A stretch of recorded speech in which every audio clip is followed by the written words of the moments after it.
ಯಾವ ಸಿನಿಮಾಗೂ ಏನು ಗೊತ್ತಾ, ಎಲ್ಲ ಇದ್ದು ಎಫರ್ಟ್ ಹಾಕೋದು ದೊಡ್ಡ ವಿಷಯ ಅಲ್ಲ. ಅಯೋಗ್ಯ ನನಗೆ ಲೆಕ್ಕನೇ ಅಲ್ಲ. ಅಯೋಗ್ಯ ನಮ್ಮ ಮನೇಲಿ ಮಲಗಿದ್ರು ಜನ ನೋಡ್ತಾರೆ ನಂಗೆ ಗೊತ್ತು ನನಗೆ, ಯಾಕೆಂದ್ರೆ ಅಯೋಗ್ಯ ಅನ್ನೋ ಬ್ರ್ಯಾಂಡ್ ಇದೆ ಹಿಂದ್ಗಡೆ. ಬಟ್ ಈ ಸಿನಿಮಾ ಶುರುವಾದಾಗ ಹಾಕಿದ ಬಜೆಟ್ ಬೇರೆ, ಸಿನಿಮಾ ಮೀರಿದ್ ಬೇರೆ. ನೀವು ಕೇಳ್ತಾ ಇದ್ರಿ ಯಾಕೆ ಪ್ಯಾನ್ ಇಂಡಿಯಾ ಮಾಡೋ ಹುಚ್ಚ ಅಂತ. ಪ್ಯಾನ್ ಇಂಡಿಯಾಗೋಸ್ಕರ ಈ ಸಿನಿಮಾ ಮಾಡಲಿಲ್ಲ ನಾವು.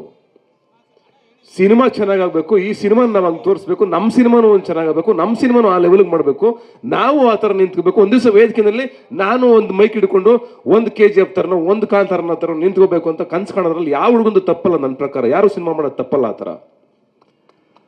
ಹಂಗೆ ಹೊರಟಿದ್ದ ಜರ್ನಿ ಇದು. ಹಂಗಂತ ನಾವು ಸಿನಿಮಾಗೋಸ್ಕರ ಏನೋ 100 ಕೋಟಿ 1000 ಕೋಟಿ ಖರ್ಚು ಮಾಡಿಸ್ಬೋಣ ಇಲ್ಲ. 10 ಜನ ಬೇಕಾದಾಗ ಜೂನಿಯರ್ ಆರ್ಟಿಸ್ಟು, 10 ಜನಕ್ಕೆ 2 ಜನ ಕೊಟ್ಟರೆ ನೀವು ಹೆಂಗೆ ಶೂಟ್ ಮಾಡ್ತೀರಾ ಸಿನಿಮಾನ? ಆ ಸಿನಿಮಾ ಸಾಯಿಸ್ದಂಗಿಲ್ಲ. ಸಿನಿಮಾನೇ ಮಾಡಬಾರ್ದು ನನ್ನ ಪ್ರಕಾರ. ಮಾಡೋದೇ ಬೇಡ ನಾವು. ಜನ ಏನು ನೀನು ಸಿನಿಮಾ ಮಾಡಲೇಬೇಕಪ್ಪ ಅಂತ ಬೆಳಿಗ್ಗೆ ಬಂದು ನಮ್ಮ ಮನೆ ಹತ್ರ ಯಾರು ನಿಂತಿರಲ್ಲ. ಜನಕ್ಕೆ ಸಿನಿಮಾ ಒಂದೇ ಜೀವನ ಅಲ್ಲ. ಈ ಹಂತದಲ್ಲಿ ವರ್ಧನ್ ಅವರು ಶುರು ಮಾಡಿದ್ರು ಸಿನಿಮಾನ. ಶುರು ಮಾಡಿದಾಗ ನನ್ನ ಹತ್ರ ಕತೆ ಬಂದಾಗ ಶರಣೂರು ಬಂದು ಕತೆ ಹೇಳಿದ್ರು. ಕತೆ ನೋಡಿದೆ, ನಾನು ಓದ್ಮೇಲೆ ಟೀಕೆ ದಯಾನಂದರು ಬಂದರು, ಕತೆ ಹೇಳಿದ್ರು. ಭಾಳ ಇಂಟ್ರೆಸ್ಟಿಂಗ್ ಆಗಿತ್ತು. ಇದೊಂದು ಕತೆ ಸಖತ್ತಾಗಿದೆ, ಮಾಡೋಣ ಇದನ್ನ ಅಂತ ಸ್ಪಾರ್ಕ್ ಆಯ್ತು ನನಗೆ. ಶುರು ಮಾಡಿದ್ವಿ ಸಿನಿಮಾನ. ಅವ್ರು ಶುರು ಮಾಡಿದ್ದು ಅವ್ರ ಲೆಕ್ಕಾಚಾರ ಬೇರೆ ಇತ್ತು. ಇಷ್ಟು ಬಜೆಟಲ್ಲಿ ಮಾಡೋಣ ಈ ಸಿನಿಮಾನ ಅಂತ ಶುರು ಮಾಡಿದ್ರು. ಬಟ್ ಅವ್ರಿಗೆ ಗೊತ್ತಿರಲಿಲ್ಲ, ನಾನು ಎಂಟ್ರಿ ಆಗಿರಲಿಲ್ಲ. ವಿನೋದ್ ಅವರು ಸಿನಿಮಾ ಶೂಟಿಂಗ್ ಮುಗಿಸೋವರೆಗೂ ಯಾಕೆ ಈ ಶಾರ್ಟ್ ತೆಗಿತಾ ಇದ್ದೀರಾ, ಏನು ಮಾಡ್ತಾ ಇದ್ದೀರಾ, ನೀವು ಎಷ್ಟು ಖರ್ಚು ಮಾಡ್ತಾ ಇದ್ದೀರಾ, ಒಂದು ಮಾತು ಕೇಳಿಲ್ಲ. ಈ ಸಿನಿಮಾ ತಂಡದಿಂದ ₹1 ನಮ್ಮ ಮನೆಗೆ ತೊಗೊಂಡೋಗಿಲ್ಲ. ಒಂದೇ ₹1 ಬಿಡುಗಾಸ್ ಕೂಡ ನಾನು ಸೈನಿಂಗ್ ಅಮೌಂಟು ತಗೊಂಡಿಲ್ಲ. ಹಿಂಗೆ ಶುರು ಮಾಡಬೇಕಾದ್ರೆ ಸಡನ್ ಆಗಿ ಎಲ್ಲ ಆಗುತ್ತೆ. ಇನ್ನೊಬ್ರು ಇನ್ವೆಸ್ಟರ್ ಬರ್ತಾರೆ. ಅವತ್ತು ರಾತ್ರಿನೇ ವಿನೋದ್ ಅವ್ರು ಇಲ್ಲ. ನೆಕ್ಸ್ಟ್ ಡೇ ನಮಗೆ ಹಿಂಗೆ ಹೋಗಿ ಎಲ್ಲ ಓಕೆ, ನಾಳೆ ಬೆಳಗ್ಗೆ ಶೂಟಿಂಗ್ ಹೋಗೋಣ. ಎಲ್ಲ ವಿನೋದ್ ಅವ್ರು ಹ್ಯಾಂಡ್ ಶೇಕ್ ಮಾಡಿದ್ದೀವಿ, ಹಗ್ ಮಾಡಿದ್ದೀವಿ. ನಾನು ವರ್ಧನ್ ಖುಷಿಯಾಗಿ ಎಲ್ಲ ಬಂದು ಸಂತೋಷವಾಗಿ ಇನ್ನೇನು ನಾಳೆ ಶೂಟಿಂಗ್ ಶುರುವಾಗುತ್ತಪ್ಪ ನಮ್ಮ ಲೈಫು ಅಂತಂದಾಗ ನೆಕ್ಸ್ಟ್ ಡೇ ಅವ್ರು ಇಲ್ಲ. ಈ ಮೂಮೆಂಟಲ್ಲಿ ಏನಾಯ್ತು ಗೊತ್ತಾ ನನಗೆ? ನಾನು ಒಬ್ಬರೇ ಆಫೀಸಲ್ಲಿ ಕೂತಿದ್ದೆ. ನಾನು ಸಿಗರೇಟ್ ಸೇದೋದು ಬಿಟ್ಟಿದ್ದೆ. ಒಂದು 10 ಸಿಗರೇಟ್ ಒಬ್ಬನೇ ಡಬ ಸೇದ್ದೆ. ಪೂರ್ಣ ಫೋನ್ ಮಾಡಿದ್ರು, ಎಲ್ಲಿದ್ದೀರಾ ಅಂತಂದ್ರು. ಆಫೀಸಲ್ಲಿ ಇದ್ದೀನಿ ಅಂತಂದ್ರು. ಸರಿ ಓಕೆ ಆಯ್ತು, ಬಂದೇ ಇರಿ ಅಂತ ಓಡ್ ಬಂದ್ರು. ಇನ್ನೊಬ್ರು ಓಡ್ ಬಂದ್ರು, ಮನು ಓಡ್ ಬಂದ. ಈ ಓಡ್ ಬರೋ ಇನ್ಸಿಡೆಂಟ್ಗಳಿದೆಯಲ್ಲ, ನನಗೆ ಆ ಕ್ಷಣದಲ್ಲಿ ನನ್ನ ತೊಡೆ ನಡೆಯೋಕ್ಕೆ ಶುರುವಾಯಿತು. ಏನಾಗ್ತಾ ಇದೆ ಈ ಲೈಫು, ಏನಾಗ್ತದೆ ಈ ಸಿನಿಮಾನ ನಿಂತೋಗ್ಬಿಡುತ್ತೆ, ಇಷ್ಟು ಕಷ್ಟಪಟ್ಟಿದ್ದಾರೆ, ಇಷ್ಟೆಲ್ಲ ಆಗಿದೆ ಅನ್ನೋ ಒಂದು ಇನ್ಸಿಡೆಂಟ್ ಇದೆಯಲ್ಲ, ಅದು ಮತ್ತೆ ಸಿನಿಮಾನ ಹೊತ್ಕೊಂಡು ಹೋಗ್ಬೇಕಾ ಮುಂದಕ್ಕೆ ಅನ್ನೋ ಪ್ರಶ್ನೆಯಲ್ಲಿ ಎಲ್ಲರೂ ಹಿಂದೆ ಸರಿದ್ಬಿಟ್ರು.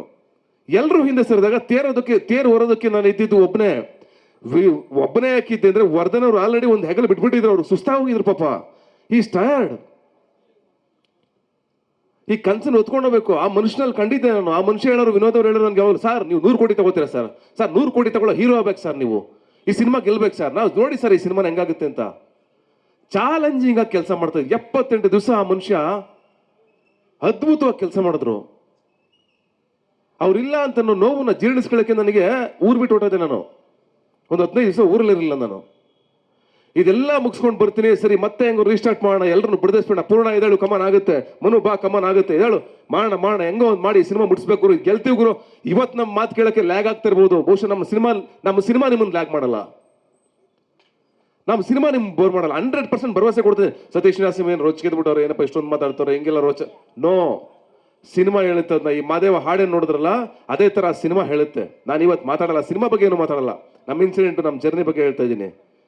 That's fine. ಈ ಹಂತದಲ್ಲಿ ಅಯೋಗ್ಯ ಟೂನು ಮುಗಿಸ್ತಾ ಇದ್ದೀನಿ. ಆದರೂ ಈ ಜರ್ನಿ ಬಗ್ಗೆ ಯಾಕೆ ಮಾತಾಡ್ತಾ ಇದ್ದೀನಿ ಅಂತಂದ್ರೆ, ಅಷ್ಟು ನೋವುಗಳು, ಅಷ್ಟು ಕಷ್ಟಗಳ ಮಧ್ಯೆ ನಾನು ಸರಿ ಇನ್ನೆಲ್ಲರೂ ಸೆಟ್ ಮಾಡ್ಬಿಟ್ಟು ಇನ್ನು ಶೂಟಿಂಗ್ ಹೋಗೋಣ ಶುರು ಮಾಡ್ತೀನಿ. ಶೂಟಿಂಗ್ ಹೋಗೋಣ ಅಷ್ಟರಲ್ಲಿ ನಮ್ಮ ಅಣ್ಣ ಆಕ್ಸಿಡೆಂಟ್ ಆಗ್ತಾ ಇರ್ಕೋತಾರೆ.